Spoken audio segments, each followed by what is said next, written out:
and welcome back to this week's episode of the Broken Kid Podcast. Today we're just going to be talking about pretty much what happens when you give a lot of money to some Netflix executives and they decide to take a tragic story involving a bunch of rich people, who had too much money, too much decision, and you get a director or a producer who wants to direct a horror movie, but instead they come to them with a script for a documentary, and they say, hey, we know you've been trying to pitch a horror movie, but we have something similar to a horror movie. In fact, the people involved would testify that they're living this in this script is a horror movie, because guess what? It did happen.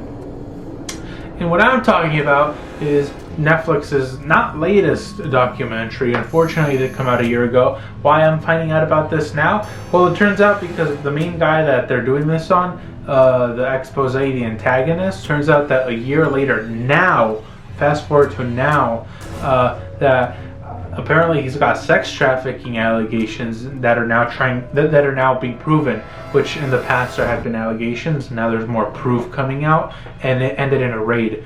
But anyhow, the name of the documentary, it's called, I forgot what it's called. It's called something like the TikTok Devil Code 7 million views, or 7M. And essentially it follows a family that this sounds like a Jordan Peele movie, or Jordan Peele. It sounds like a horror movie that's intellectual, or that isn't gory but still terrifying, kind of like a psychological thriller. Now you might be wondering, well, what's so wrong with that? Well, this happened to real people. I don't want to feel like I'm watching a Stephen King well-edited a movie when there's times when it cuts to the testimony of these people and you realize, oh wait, I shouldn't be bathing in this, waiting for the next episode to find out what happens, right? Because guess what? This is not fictitious. These are real people.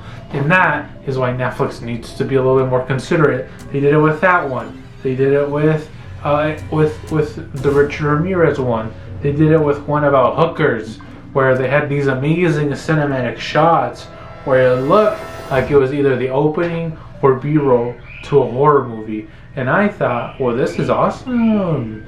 Wait, this happened to real people. But anyhow, the cult one, it's pretty much about a family. They have a daughter, and it tells the story of many, but this one just focuses on this one particular family. Why? Maybe because they had enough money to get in front of the media. I don't fucking know. It's like they say in 21 Jump Street, this lady's white, the kid's white, so they actually give a shit, the media. Maybe that's what happened. I don't know. But anyhow, it focuses on their particular story for this particular family, and these girls were, aspiring dancers since the age of like 5, and now they're like 20, they're moving to LA. Adjacent friends end up introducing them to this church. They, one of the sisters does not like it because it sounds like a horror movie, pretty much, where they're acting weird, and essentially it's pretty much this guy who's persuading these people to commit so much to God in the form of money. So, they're making all this money by being TikTok superstars, and he's practically embezzling them, siphoning it out. I didn't watch all of it because it kind of got scary, but also because I felt guilty for, wanting to see where this story that was so evil and nefarious would progress.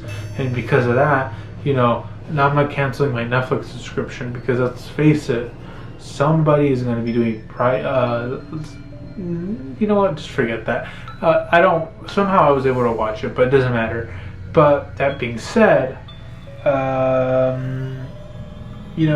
what I would rather watch, I don't know if I'd rather watch like my own birth video.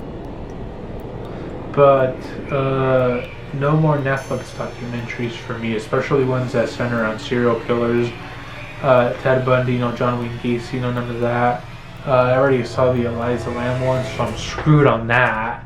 Definitely not watching a documentary if they make a Ouija board. Don't want to get killed by that spirit. And that being said, stay safe out there. Don't do anything stupid. Don't do anything you shouldn't do in a horror movie. Don't go buying a Ouija board this October. and stay safe. And yeah.